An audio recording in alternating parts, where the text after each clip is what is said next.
Բարև ձեզ, ես Թեհմինե Ենոքյանն եմ եւ այսօր մենք Շիրակի մարզի Գյումրի քաղաքում հյուրընկալել ենք Կանանց իրավունքների տուն հասարակական կազմակերպության ղեկավար Կարինե Դավթյան Ամիրբեկյանին։ Բարև ձեզ, Կարինե։ Բարև ձեզ։ Շատ խորհրդանշական է, որ մենք նկարահանումը իրականացնում ենք Ասլամազյան քույրեր տուն-թանգարանում, ովքեր հայտնի են իրենց համարձակ ստեղծագործություններով եւ Գյումրի քաղաքը այսպես զարդարում են իրենց ստեղծագործություններով։ Ինչ կասեք այս մասով, հատկապես կանանց իրավունքների պաշտպանության կոնտեքստում, ինչպես է գնահատում այս թանգարանի գոյությունը։ Շնորհակալություն հարցի համար եւ իրականում շնորհակալություն ճիշտ տեղի ընտրության մասով, որովհետեւ իսկապես շատ կարեւոր է, որ կանանց աշխատանքները եւս ներկայացված լինեն։ Օրինակ ասլամազյան քույրերը իհարկե ունեն տարբեր ոճեր, բայց միևնույն ժամանակ այն ժամանակի իրենց ժամանակվա գոնե ավելի խիզախ նկարիչներ են համարվել եւ կանանց ներկայացրել են ավելի բաց մարմիններն են ներկայացրել, ոչ թե ներկայացրել են 90-60-90, այլ ներկայացրել են ավելի ոնց են ասում հիմա body positive-ի, նաև տեսանկյունից եւ շատ ավելի բաց են կարողացել ներկայացնել։ Միևնույն ժամանակ նշեմ, որ գրականության մեջ շատ հաճախ մենք հանդիպում ենք տղամարդկանց, գրողների, տարբեր բանաստեղծների, սակայն մենք ունենք եւ Գյումրիում իդեպ, Շուշանիկ Կուրղինյանի մասին, որ ֆեմինիստ գրող է, սակայն իր մասին ընդհանրապես շեշտադրում չկա, գրականության գրքերում շատ տարբեր Զապել Եսայան եւ այլն շատ տարբեր կանայք ունենք, որոնք ստվերում են մնացել ցավոք, անգամ նաեւ գիտությունների մեջ ունենք կանայք, որոնք կոնկրետ աշխատել են որևէ պրոդուկտ են բերել, բայց իրենց անունը կրկին չի շոշափվում, հետեւաբար շատ կարեւոր է, որ գոնե կա տուն-թանգարան հենց կանանց աշխատանքների ներկայացման համար։ Որն էր ձեր մոտիվացիայի աղբյուրը, որ դուք որոշեցիք հիմնադրել Կանանց իրավունքների տունը եւ ինչ առաքելություն է իրականացնում ձեր կազմակերպությունը Շիրակի մարզում։ Լինելով կանանց համայնքի ներկայացուցիչ եւ բախվելով բոլոր գրեթե ոլորտներում, հիմնախնդիրների, մեծից փոքր, միջին, տարբեր հիմնախնդիրների, հասկացա, որ նախ ամեն ինչ կենտրոնացված էր Երևանում եւ մարզերի համաչափ զարգացման մասին եւս պիտի մտածենք հատկապես եւ մասնավորապես Շիրակի մարզում, որովհետեւ ինքս ծնվել մեծացել եմ այստեղ եւ ավելի լավ եմ պատկերացնում եւ ճանաչում խնդիրները բոլոր աղջիկների եւ կանանց, որոնք ծնված ժամանակվանից մինչեւ հասուն ժամանակ դեռևս բախվում են զուտ Շիրակի մարզի փոքրինչ ավելի կարծրատիպացված լինելու պատճառով։ Եվ ասեմ շատ սիրով հիշում եմ նաև 8 տարի առաջ, երբ ուզում էի հասարակական կազմակերպություն ստեղծել, բավականին խիզախ եւ երազանք թվացող միտքեր, դեռևս շատ sense խմորման փուլում էր։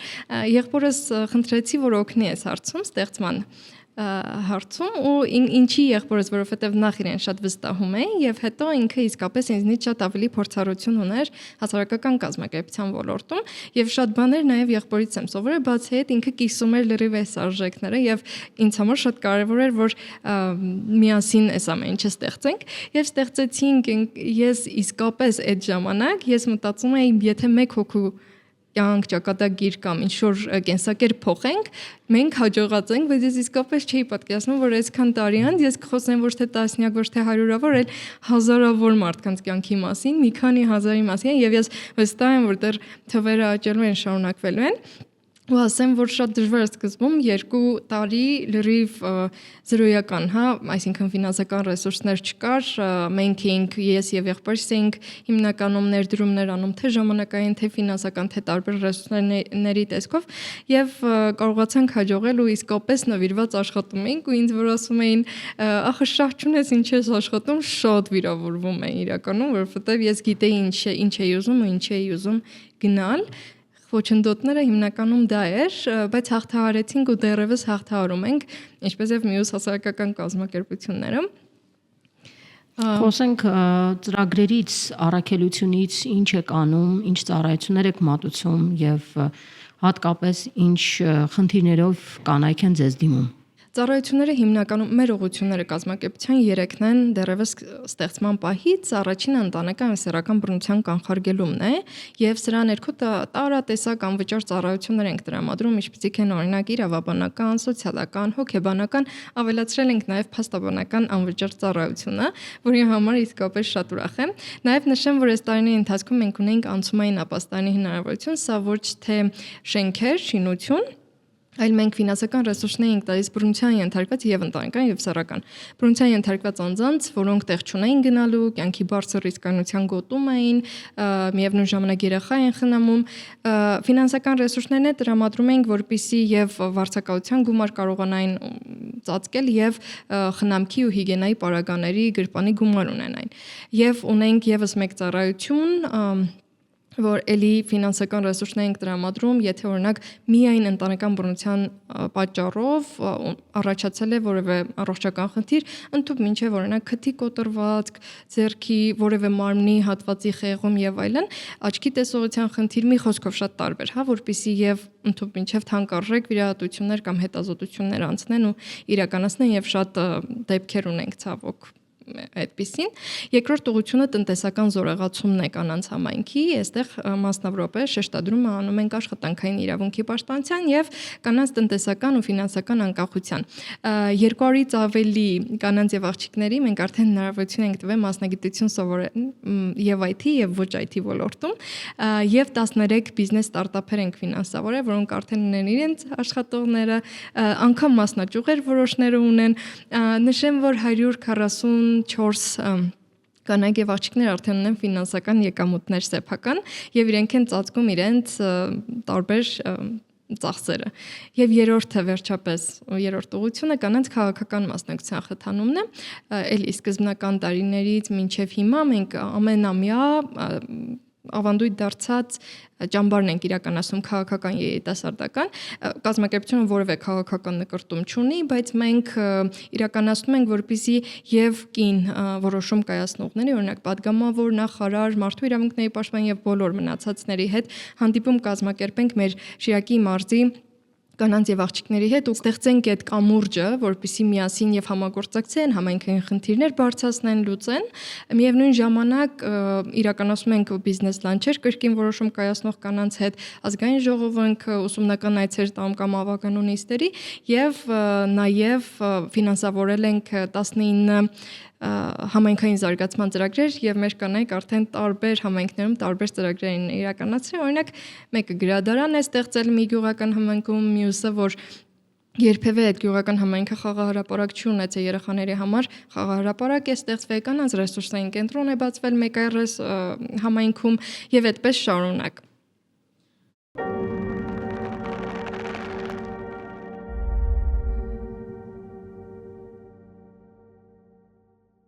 Ինչ է տալիս ֆինանսական անկախությունը կնոջը, հատկապես բռնության ենթարկված կնոջը, ով տարատեսակ վախեր ունի հասարակական միջավայրում հայտնվելու, ընտանիքի, տարբեր մարդկանց, հարազատների կողմից ճնշումների ենթարկվելու տեսակետից։ Ինչպես է կինը հաղթահարում ձեր կազմակերպության միջոցով այս խոչընդոտները եւ կարողանում իրագործել իր երազանքը, այսպես ասեմ։ Այնքան հիմա մտքումս օրինակներ իրականում գնաց անգամ իրական դեպքեր եւ հիշելիս անգամ իսկապես ուրախանում եմ շատ։ Նախ ասեմ, որ տնտեսական կախվածությունը, սկսենք կախվածությունից, բավականին խնդրային է, հատկապես այո, ինչպես նշեցիք, ընտանեկան բռնության մեջ գտնվող կամ սեռական բռնության մեջ գտնվող անձի համար, որովհետև երբ չունես ֆինանսական ռեսուրսներ, երբ հատկապես երբեմն ընտանիքը քեզ չի ընդունում հետ կամ գուցե նաև ընդունում է, բայց դու երեխաների խնամք պիտի իրականացնես, ինչպես վարձակալես, օրինակ եթե ցանկանում ես անառողջ հարաբերություններից դուրս գալ, այսինքն սա մի շղթա է, որ գործածվում է կնոջը դեմ եւ հիմնականում նկատել եմ, որ երբ ամուսնանում են մեծ մասը ոնց որ չեն թույլ տալիս, որ աշխատել եւ այստեղ թույլ տալ չտալու դեռևս այդ խնդիրը կա, ցավոք, հասուն մարդկանց դեպքում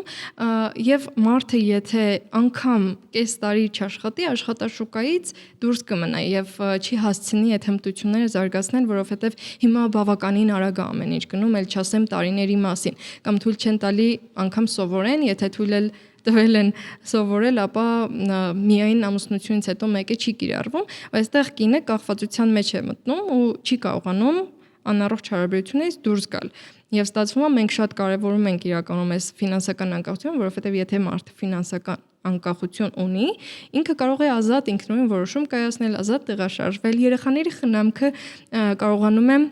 իրականացնել, որովհետև ամուսնալուծության դեպքում դատարանը հիմնականում ինչ անում, տեսնում է արդյոք ծնողները ինչքան են մոր կողմից լինի կամ չէ, արդյոք ծնողները կկարողանան կենսական մինիմալ այդ կենսապայմանները ապահովեն երեխայի համար, եթե չէ, իհարկե խնդիր է եւ հանուն երեխաների մշտապես հարմարվում են։ Ընդհանրապես կանայք խուսափում են քաղաքականությամբ զբաղվել, չենք խոսում կուսակցական գործունեության մասին, գուցե եւ նաեւ կուսակցական գործունեության մասին կարելի է խոսել, բայց այդուհանդերձ քաղաքականությամբ ցանկություն չունեն զբաղվելու, դրանք շատ արմատներ ունեն։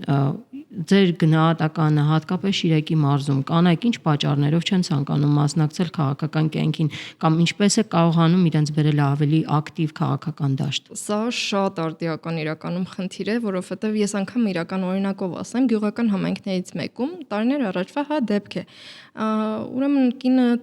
պիտի ղեկավար լիներ համայնքի եւ բոլոր տղամարդիկ հրաժարվել են առհասարակ աշխատեն մինչեւ չի փոխվել որոշումը եւ սա հստակ ցույց է տալիս, որ կանանց հիմնականում չեն ընդունում մի շարք այլ անհիմն իհարկե պատճառներով կամ արդարացումներով եւ նույն ժամանակ ունեմ կրկին էլի իրական օրինակներով եմ ասում, որպեսզի ավելի པարզ լինի։ Մեկ այլ օրինակ, որտեղ իր ամուսինը քաղաքականության մեջ է, սակայն կնոջը եւս առաջարկ էին արել, որպեսզի ինքը եւս ներգրավի, բայց ամուսինը թույլ չէր տվել, ասելով, որ սա կնոջ տեղ չէ։ Կամ հիմնականում կանանց լսած կլինեք, որ ասում են կանանց տեղը խոհանոցն է, կանանց տեղը, չգիտեմ, կրթական գուցե դպրոցի շենքերից էս կամ ամեն պաշտոնը հստակ կա, չէ, կանացի մասնագիտություն կամ կանացի աշխատանք եւ տենց ասում են եւ այս կարծրատիպերից է հիմնականում գալիս ու հասարակությունը միշտ մտածում է, որ կանայք էմոցիոնալ են, որոշում չեն կարողանում կայացնել եւ փոքրուց մեզ հիմնական մոտավորապես էս էլ սովորեցնում են։ Բացի դրանից նկատել եմ, որ եթե կանանց ասում են, օրինակ, ինչ որ X պաշտոնի համար, ենթադրենք падգամավորի տեխնացին կամ ավագանու անդամ, միանգամից կանայք ասում են, բայց չեմ կարող, վախենում են, ասում են չէ կամ երկար են մտածում պատասխանելուց առաջ, ես նկատել եմ, երբ տղամարդկանց են նույն հարցը տալի, միանգամից առանց մտածելու ունեն այդ հմտությունը, թե չէ, հաստատում են։ Եվ այստեղից է գալիս հիմնականում, ասեմ ավելին, որ մեր ծրագրերի միջոցով այ հարցրեցիք ինչն էր փոփոխությունը, ես ասեմ, որ շատ դեպքերում, որ մեզ դիմել են, լրիվ ուրիշ գուցե հայցով, ոմանք ընտանեկան բռնության հայցով են մեզ դիմե, ոմանք ընտանեկան բռնության չէ, այլ հիմնահարցերով են դիմե, սակայն հետո այնքան են աճել, որ եւ համայնքային զարգացման ծրագրեր են արել եւ իրենց առաջարկել են ավականու անդամ լինել, իհարկե չեն անցել, բայց այսինքն սրանք առաջին քայլերն են, կամ օրինակ դպրոցի հանձնաժողովի նախագահ, մեկը անդամ, մյուսը հասարակական կազմակերպություն է բացել իր համայնքում, մյուսը քաղաքացիական ակտիվություն է ավելի շատ ցուցաբերում ունենում ենք հիմնական փոփոխություն այս տեսակ տարբեր ոչ ֆորմալ հանդիպումների միջոցով, պատճառով։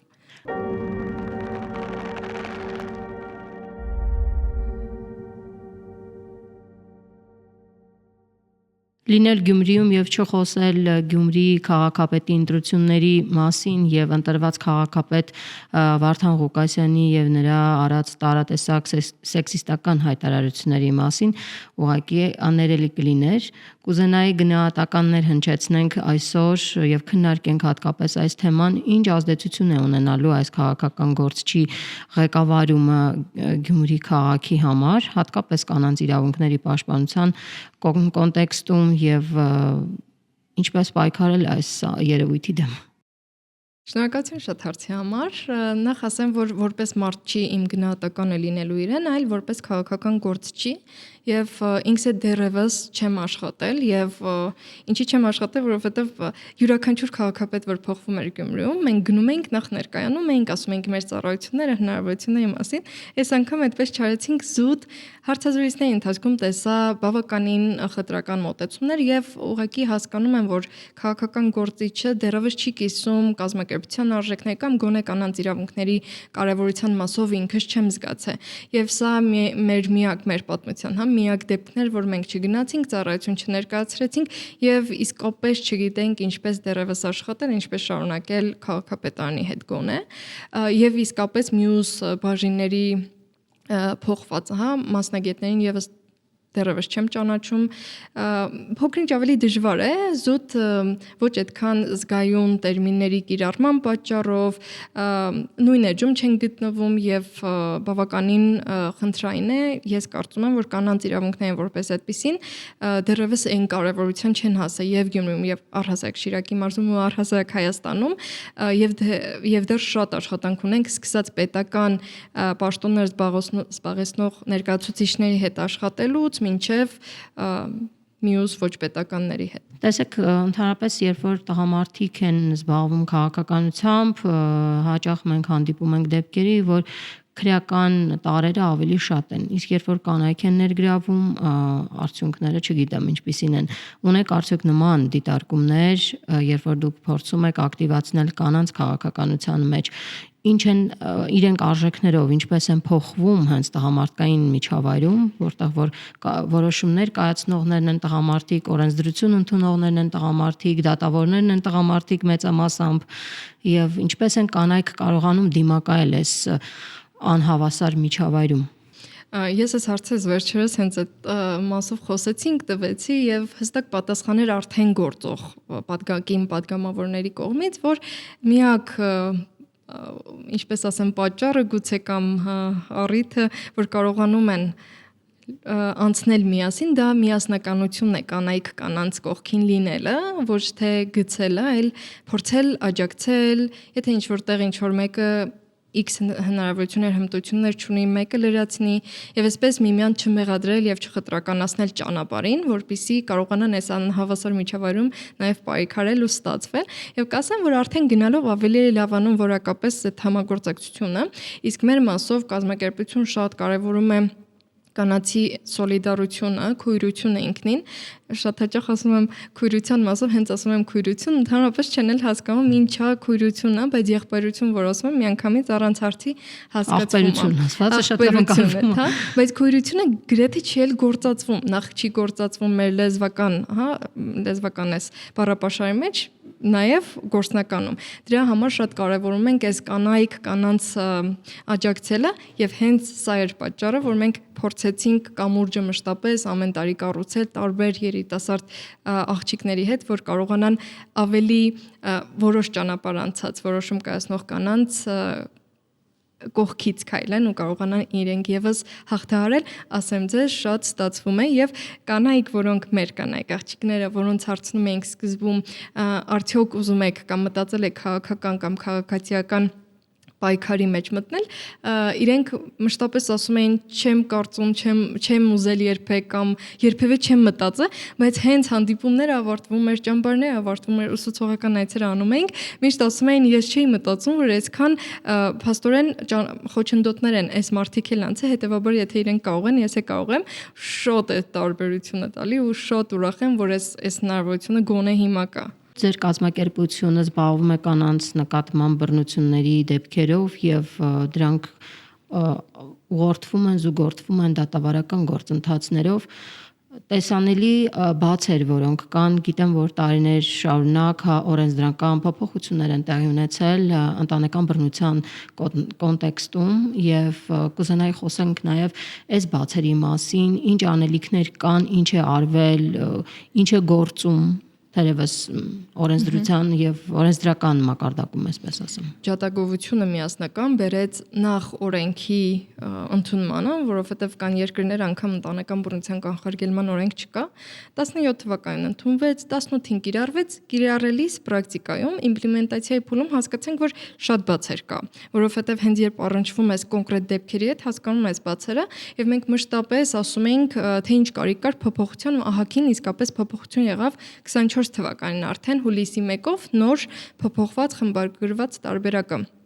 իհարկե գործածվեց, էլի իհարկե բացեր կան, ինչքան էլ ավարկենք, մեկ է դեռևս տեղ կա աշխատելու մշտապես, անգամ ասում եմ Նիդերլանդների կարծես ոստիկանության ներկայացուցիչի հետ էինք խոսում, ասում էր 20 անգամ բարելավվել է, փոփոխվել է, հետեւաբար մենք դեռ նոր սկսող ճանապարհին ենք։ Խնդիրները իրականում շատ են օրենսդրական մակարդակում, դեռևս շատ բացեր կան, սկսած անհետաձգելի միջամտության որոշման կայացմանը, որը ոստիկանությունն է կայացնում, դրանից հետո երբ ոստիկան բռնություն կիրառող անձը խախտում է անհետաձգելին, այ դրանից հետո շատ խնդիրներ ունենում են նաև ոստիկանություն, որովհետև բավարար ռեսուրսներ կամ սանկցիաների կիրառման իրավունք կամ հնարավորություն չունեն այդ պահին։ Դա խնդիր է։ Ունենք նաև պաշտպանական որոշում, որը բռնություն կիրառող անձի մասով դատարան արդեն դիմում են բռնության ենթարկված անձին եւ օրենքի փոփոխված տարբերակով 4-ից 12 ամիս նախնականն է տալի, եթե կարիք կա նաև երկարաձգման հնարավորությամբ, բայց այստեղ նաև խնդիր եղավ, մենք բախվեցինք հետևյալ խնդրի, երբ մենք դատարան էինք դիմել պաշտպանական որոշման, դե պաշտպանական դիմում են հիմնականում այն դեպքում, երբ իսկապես լուրջ է վիճակը։ Այս մի անգամ չէր հաստատե, ասելով, որովհետև բռնություն կիրառող անձը հակընդդեմ հայցով էր ներկայացել, ասել էր դե ինքը կարող է տանից դուրս գալ, ով է ձեռքը բռնում, մոտավորապես այս կոնտեքստում դատավորը առանց հաշվի առնելու, որ այս մարդը ունի ֆինանսական կախվածություն, այս մարդը տեղ չունի գնալու, ընտանիքը ինքը մենակ չի, ունի նաև երեխա եւ մեկ մեծ անդամ ընտանիքի, հա, այս ամեն ինչը չէր հաշվի առել եւ ասել էր հա էլի ոնց որ ճիշտ ասում, կարող դուրս գնար։ Որևէ բան հաշվի չէր առնցվել եւ որոշումը այդպես էր կայացվել իրավական ակտը։ Եվ այսպիսի խնդիրներ շատ ենք բախվում։ Էլ չասեմ, որ օրինակ ոստիկանության հետ շատ հաճախ հանդիպում ենք եւ ոչ ֆորմալ եւ ֆորմալ առումով։ Վերապատրաստումներ ենք իրականացնում, միևնույն ժամանակ ոչ ֆորմալ հանդիպումներ հիմնախնդիրների եւ համագործակցության մասով խնդիրների մասին խոսելու եւ լինում նաև դեպքեր, որ ոստիկանությունը բռնության եւ կիրառողին եւ ենթարկվողին տալիս էր անհետաձգելի միջամտության որոշում։ Ես մշտապես ասում եմ, որ դա չի կարող այդպես լինի, որովհետեւ միշտ մեկը դա նշանակում է, որ պետք է նախ կարողանար տարանջատել ով է ումից վախենում։ Հիմնականում ասում են, որ ոստիկանները ասում են, որ երկուսն է ասում են, որ ինձ ծեծել են, բայց այստեղ շատ նուրբ է բռնության եւ ցիկլերը եւ փուլերը, շրջափուլերը կամ բռնության շերտերը այնքան նուրբ են, որ շատ հեշտ է նաեւ տարբերակել ով է ումից վախենում, ով է մշտական բռնության ենթարկվողը, ով է երկար ժամանակ բռնության ենթարկվողը, ով է պաշտպանվել այդ ժամանակ, թեկուս անգամ եթե կապտուկներ լինեն, թեկուս քերծվածքներ, սրանք միշտ չի միանշանակ, որ երկուսն է բռնար են, երկուսը բռնար չեն կարող լինել։ Հիմնականում շատ տարբեր խնդիրների ենք բախվում, բայց փորձում ենք նաև բողոքարկել կամ լուծել տարբեր ճանապարհներով, նախարարության հետ հանդիպումների միջոցով կամ հենց ոստիկանության։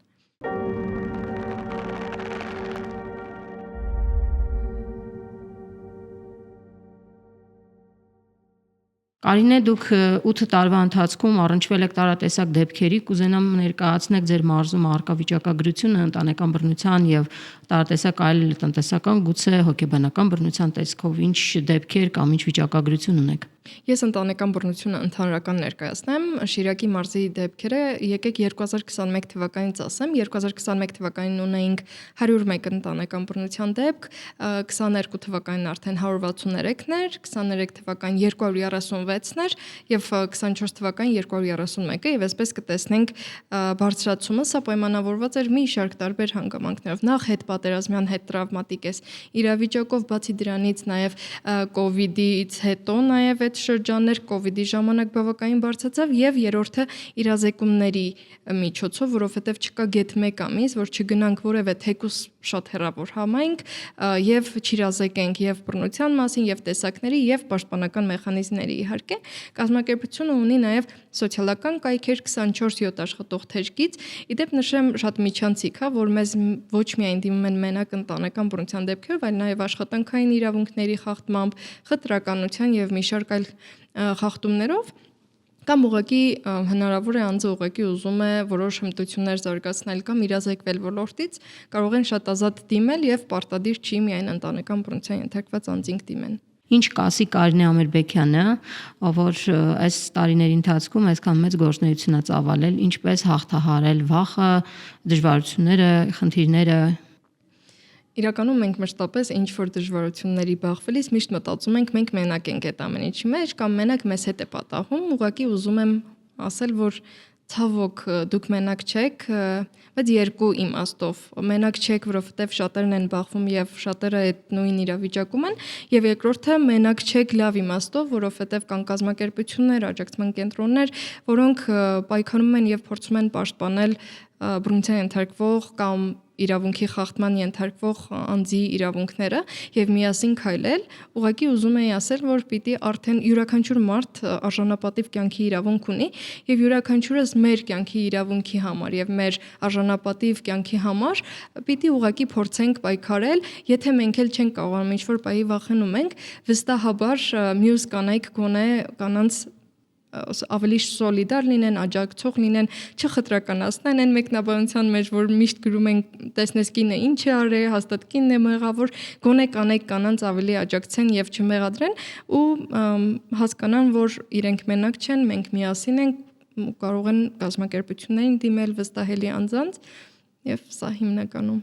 Կուզենայի նաև խոսեինք մասնագիտական եւ էմոցիոնալ այրման մասին, որը եւս հասարակական կազմակերպություններում աշխատող մարդիկ, լրագրողներ կամ փաստաբաններ եւ այլն առնչվում են, որտեղ մենք միշտ առնչվում ենք այդ բարդ դեպքերի հետ։ Ինչպես պայքարել սրա դեմ եւ ինչպես կարող ենք վերականգնել մեր հոգեբանական առողջությունը, մասնագիտական ասպարեզումը արդյունավետ լինել եւ այլն։ Այսա բավականին բարդ է կանխարգելելը կամ աշխատելը սրա հետ։ Իրականում ասեմ, այո, ոլորտը բավականին դժվար է եւ շատերը ուղղակի չեն համաձայնում այս ոլորտում աշխատել կամ գալիս են տեսնում են դժվարություն եւ գնում են կեսից։ Իսկ թե ոնց ենք մենք անում մեր կազմակերպության մեջ, ես մի քանի տարբերակներով եմ հիմնականում անում, որպեսզի մեր օգնող մասնագետները գոնե կարողանան կանխարգելել ոչ թե աշխատենք բըրնաութի մասնագիտական արման հետ, այլ արդեն կանխարգելենք, որ չհասնի բանը դրան Օրինակ փաթեթներ էինք տվել յուրաքանչյուրին եւ ըստ փաթեթի որոշակի ֆինանսական ռեսուրսներ, որպեսզի իրենք ամեն մեկը կարողանային ինքնուրույն ընտրել հոգեբանի եւ գնային հոգեբանական խորհրդատվության, սուպերվիզիա են կազմակերպել խմբային թիմային, բացի դրանից ունենք առողջական ապահովագրություն արդեն 3-րդ տարին է, որ կարողանում ենք ապահովել։ Միևնույն ժամանակ պլաններ կան երկրից դուրս տանել թիմին, որպեսզի եւ բռնաութը կարողանան կանխարգելել եւ մյուս կազմակերպությունների կանանց իրավունքներով զբաղվող կառույցների փորձը հասկանանք ինչպես են իրենք անում բռնաութի ժամանակ շատ տարբեր օրինակ հենց այսօր նաև team building-ի հատված ունեինք որ թիմի հետ ժողովից հետո նաև team building արեցինք որպեսզի նախցրվեն բացի դրանից եթե անձը այրման մեջ է եւ չի կարողանում աշխատել, որ չվնասի նաեւ շահառուին, հիմնականում արցակուրտի պես բան է ձևակերպվում, արցակուրտ կարելի ասել եւ անձը ընդհանրապես չի աշխատում ինչեւ վերականգնվի, տանից է աշխատում շատ տարբեր են իրականում մոտեցումները, շատ կարեւոր է որ բոլոր կազմակերպություններում այս մոտեցումները իսկապես որդեգրվեն եւ կարեւորվի, որովհետեւ եթե չենք կարեւորում մտնում ենք անդադես ոլորտային աշխատանքների մեջ,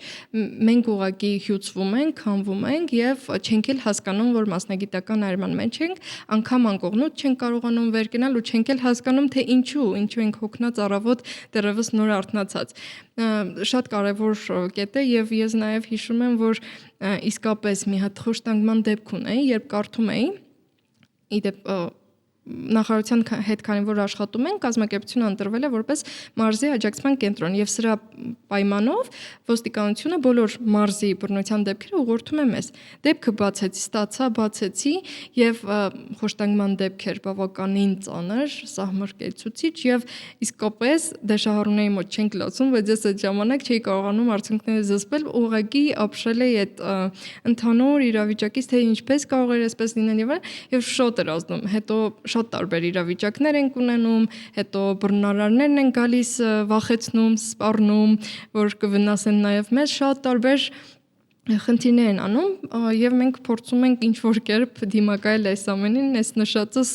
թիմերով առանձնանալ, գնալ ինչ-որ հանգստանալու խաղերի կամ այսպես մոտավորապես։ Շնորհակալ եմ այսքան բաց եւ անկեղծ զրույցի համար Կարինե եւ ձեր մարզի իրավիճակը ներկայացնելու, նաեւ կարելի ասել խնդիրները նույնն են մյուս մարզերում եւս, մի քիչ ավել, մի քիչ պակաս։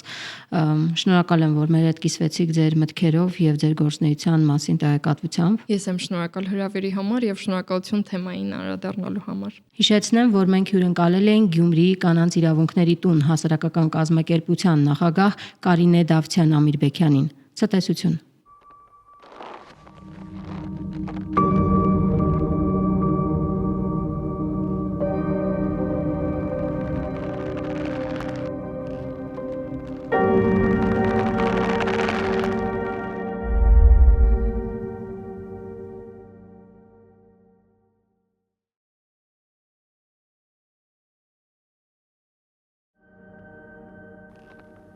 Thank you.